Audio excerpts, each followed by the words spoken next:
뭐 매 맞는 사람의 입장은 사실 맞고 나면 뭐 맞았으니까 넘어가면 되는데 그 맞기 전까지의 그 긴장감이 최고조이지 않습니까? 때리는 사람은 이걸 가지고 협상의 카드로도 쓸 수가 있겠죠.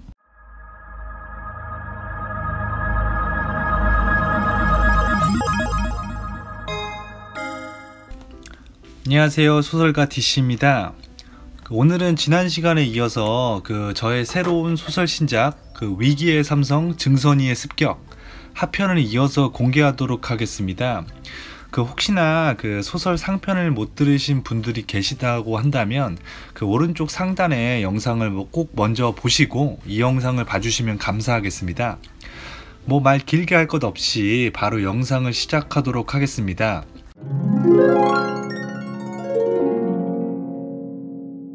이렇게 2012년부터 이제 2014년까지 삼성 바이오로직스는 이제 에피스를 종속 회사로 규정하게 되면서 이제 회계 처리를 하는데요. 이제 그러던 중에 이제 2016년 4월 이제 별안간 이제 2015년 감사 보고서를 이제 내는데 거기에서 이제 에피스를 관계 회사로 회계 처리하게 됩니다. 왜 갑자기 손바닥 뒤집듯이 회계 처리 방법을 뒤집었을까요? 그 결과를 함께 보시면 아실 겁니다. 2012년부터 이제 2014년까지 이제 에피스를 종속 회사로 보고 장부가액으로 이제 계산한 가치는 2015년 감사 보고서에서 이제 에피스를 관계 회사로 보고 시장가액으로 계산하게 되는 거죠. 회계 기준을 적용할 때 이제 주관적으로 판단하는 부분이 존재한다는 것의 어떠한 반증이며, 그리고 또 이 이야기는 이렇게 적용하면 이렇게 볼 수 있고 저렇게 적용하면 저렇게 볼 수 있다 라는 얘기가 될 수 있는데요. 문제는 이렇게 이제 적용 방법을 달리하면서 이제 에피스는 종전 장부가액 2,900억 원에서 시장가액 4조 8천억 원으로 자산가치가 뻥튀기 되게 된다는 거죠. 이 효과를 통해서 이제 4년 연속 적자를 지속하고 있던 모 회사인 삼성 바이오로직스가 1조 9천억 원의 순이익을 내는 초우량 기업으로 탈바꿈하게 되죠. 이때 회사는 이전과 달라진 게 없었던 것 같기도 한데 말이죠. 이렇게 행했던 사유에 대해서 이제 삼성 측에서는 이제 2015년에 행했던 회계 방법이 옳다고 판단해가지고 그렇게 행했던 것이고, 그리고 또한 2012년부터 2014년도에 이제 감사 보고서도 이제 회계 법인에게서 이제 적정을 받았던 사안으로서 적법하게 회계 감사를 진행했었다. 그러니까 문제가 없다라는 답을 하고 있는데요. 증선이는 이에 그렇다면 2012년부터 2014년 회계장부도 고치라 이렇게 맞서고 있는 거죠. 그렇다면 삼성 바이오로직스는 근데 왜 하필 2015년에 회계 처리 방식을 바꾼 것일까요? 소설 상편에서도 말씀드렸듯이 제일모직과 삼성물산의 합병 비율 책정 시에 제일모직이 투자하고 있던 삼성 바이오로직스의 시장 가치가 지대한 영향을 미칠 수 있었고, 그때 회사는 에피스의 회계 방법을 달리하는 방법을 해결책으로 선택한 거죠. 추가로 연이어서 삼성 바이오로직스의 시장 가치를 더 올리기 위해서 코스피 상장까지 이제 추진하게 되는데, 사실 그때 회사의 가치로만 보면 2011년 이제 설립 이후부터 줄곧 적자를 기록하는 등 상장 조건을 충족하지 못했던 게 사실입니다. 그런데 시가총액 6천억 원, 자본 2천억 원 이상 조건을 충족하면 대형 성장 유망 기업으로 상장할 수 있도록 새롭게 규정이 만들어지면서 해당 조건으로 말미암아 삼성 바이오로직스는 상장하게 되었고, 그렇게 16년에 상장하여 18년 4월 최고점까지 약 5배에서 6배 정도 주가가 상승하는 기염을 토해냈죠. 현재까지는 해당 규정을 통해 입성한 기업은 삼성 바이오로직스가 유일하긴 하네요. 사실 이렇게만 얘기하면 좀 부정적인 생각을 이제 해당 종목에 가질 수도 있긴 한데, 사실 또 한편으로는 이렇게도 생각해 볼 수 있을 것 같아요. 뭔 말이냐면 이렇게 한번 생각해 보시죠. 어떤 사업가가 있는데 자기가 뛰어나도 돈을 벌었건, 시대를 잘 타서 벌었건, 사기를 쳐서 벌었건, 독과점을 통해서 벌었건, 뭐 이유는 둘째치고 결과적으로 돈을 엄청 번 거예요. 그래서 자기 자식한테 이제 돈을 그냥 주려고 하니까 이제 돈 위에 권력이 있다라고, 이제 권력을 가진 사람들이 이 명목 저 명목을 이제 떼가려고 하는 거죠. 그러니까 이 사업가 입장에서는 좀 배가 아픈 거예요. 사실 여기저기에서 많이 떼가도 먹고 사는 데는 지장이 없지만 뭐 그게 중요합니까? 떼이는 것은 더 적게 떼이고 사업은 더 크게 해서 결론적으로 더 큰 돈을 더욱 더 벌어야 되겠거든요. 사람의 탐욕은 끝이 없기 때문이죠. 그러면서 이제 그 해결 방안으로 찾은 제일모직, 삼성모직, 삼성바이오로직스, 에피스 이렇게 이어지면서 사실 이게 삼성전자까지 이어지거든요. 여튼간에 이러한 하나의 연결고리를 이용해서 이제 전략을 짠 거죠. 물론 위법의 그물망에는 걸리면 안 됩니다. 법치국가인 대한민국에서는 그래야 오래 장사를 할 수 있거든요. 그럼 이제 누가 먼저 제안을 했던 간에 이제 사업가와 이제 권력가가 이제 딜을 하게 됩니다.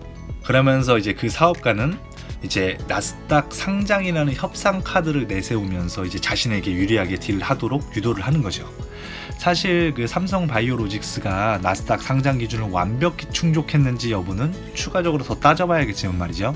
뭐 어쨌거나 이제 권력가 입장에서는 사실 세계 주요 거래소들이 이제 우량기업 유치를 위해 혈안이 된 상황에서 이제 자본 유출에 대한 불안감이 생기던 막 그런 상황이었거든요. 이제 국내 시장에 상장해야지 이제 관련 투자금도 돌고 이제 왕성한 거래를 통해 뭐 정부도 거래세를 이제 챙길 수 있는 상황이었죠. 그 큰 돈이 이제 해외로 유출되면 그 전체 국가적으로나 정권 유지, 세수 확보 차원에도 좋을 게 없다라는 거죠. 그래서 그 권력가는 조금 특례를 봐주더라도 국내 시장에, 그리고 이왕이면 코스닥보다 큰 시장인 코스피로 유치를 하게 되는 거죠. 사실 그때 모두의 이해관계가 있었을 것이라고 생각합니다. 권력가, 사업가, 감사기관 등 모두의 이득이 확보되지 않았다고 한다면 거래는 이루어지기 어려웠을 수도 있습니다. 이전 영상에서 윈윈은 거래의 기본이라고 말씀드렸던 것 기억하시나요? 모든 사람들의 행동 및 의식의 흐름은 그 개인의 이득을 최대로 하는 방향으로 이루어지고, 이러한 심리학적 분석은 사람의 행동을 예상하는 중요한 하나의 근거가 될 수 있다고 말씀을 드렸었는데요. 그렇다면 18년도에 몇 년 전의 결과를 마치 번복하는 듯한 그런 그림이 왜 나오느냐? 그때 당시에 같이 윈윈하지 못했던 주체가 칼자루를 들고 있기 때문일 가능성이 존재하지 않을까요? 뭐 여튼 개소리는 여기까지 하고, 그 15년 제일모직 삼성물산 합병부터 이제 16년 삼성바이오로직스 코스피 상장하고 뭐 참여연대 등이 뭐 관련 상황에 대해서 이제 문제를 제기하고, 그 후에 이제 특별감리, 그리고 또 최근에 이제 14일에 이제 증선이의 고의 분식 결론 선언까지 어떻게 보면 정말 몇 년 동안 지속됐던 사건이 점점 후반부로 치달아가고 있는 상황인 것 같은데요. 그렇다면 이 상황에서 다음 흐름은 어떻게 흘러갈까요? 사실 상폐까지 간다면 총 이제 22조짜리 회사가 이제 코스피에서 사라져버리는 결과를 만들어낼 테고, 이는 곧 금융대란까지 이어질 가능성이 제기가 되다 보니까 가뜩이나 국가 경제적으로 말이 많은 이 시점에서 강행하기 어렵다라는 게 이제 중론입니다.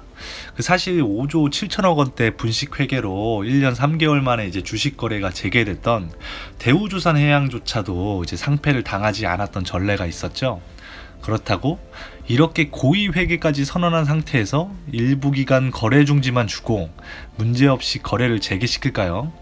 사실 이땡용 부회장은 속칭 이제 최땡실 게이트로 인해서 이제 1, 2심을 거쳐가지고 이제 현재 대법원 판결을 기다리고 있는 상황이죠. 그 대법원 판결에 이 사건이 영향을 미칠 것인지는 미지수이지만 뭐 긴장감은 그때까지 가져가면서 삼성을 지속적으로 이제 압박할 수는 있겠네요. 뭔가 매를 때리려면 빨리 때려야 되는데 이제 질질 끌면서 이제 안 때리고 겁만 주고 있는 그런 느낌일까요? 뭐 매 맞는 사람의 입장은 사실 맞고 나면 뭐 맞았으니까 넘어가면 되는데, 그 맞기 전까지의 그 긴장감이 최고조이지 않습니까? 때리는 사람은 이걸 가지고 협상의 카드로도 쓸 수가 있겠죠. 그 이전에 이제 롯데 신땡빈 회장이 이제 구속 수감 후에 이제 회사로 돌아온 직후에 5년간 50조를 투자하겠다 라는 투자 계획을 발표하고 7만여 명을 신규 채용하겠다라는 계획을 발표했습니다. 사실 현 여건이 이제 기업 투자에 녹록한 환경이 아님에도 불구하고 이제 구속 수감 후에 이제 정부의 수건 사업이자 정부 지지율에 직결되는 이제 취업률을 올리려는 그러한 정부 정책에 동조하는 취지의 이제 행동을 하는 거죠. 앞에서 제일모직, 삼성물산 합병, 삼성바이오로직스 상장부터 주가 슈팅까지 이제 권력가, 사업가, 감사기관 등 모두가 이득을 보며 거래를 할 때 이제 유독 소외됐던 새로운 권력가가 자신도 윈윈하고자 하는 거래를 신청하는 건 아닐까요? 물론 손에 칼자루를 들었다는 것이 포인트긴 하네요. 네, 소설 내용은 여기까지 하겠습니다. 모두 즐겁게 봐주셔서 감사합니다. 네, 지금까지 소설 제목 위기의 삼성, 증선이의 습격 합편을 함께 하셨는데요. 사실 위 소설의 번외편도 생각해보고 있는데 아이디어가 떠오르면 더 해보고 아니면 그냥 다른 소설 신작을 만들도록 하겠습니다. 이번 소설에서 쓰인 소재들이 워낙 실제 대한민국에서 벌어지고 있는 소재와 너무 일치하다 보니 공교롭게 많이 일치가 되네요. 그래서 더욱 그럴듯한 얘기가 된 것 같긴 하네요. 근데 이제 그러다 보니까 이제 혹시나 진짜 상황이 이제 감정이입을 하셔가지고 이제 오해를 하실 수도 있는데 다들 잘 아시죠? 제 영상의 이야기들은 그저 구라썰일 뿐입니다. 그냥 한번 재밌게 웃고 지나가시면 될 것 같아요. 오늘은 웃음이 안 나오는 내용이었나요 혹시? 여튼간에 오늘은 여기까지 하겠습니다. 언제나 그랬듯이 이걸 믿을지 말지는 여러분들 판단이십니다. 지금까지 영상 시청해주셔서 감사합니다. 좋아요 및 구독 버튼 한 번만 클릭 부탁드립니다. 다음 시간에 봬요. 감사합니다.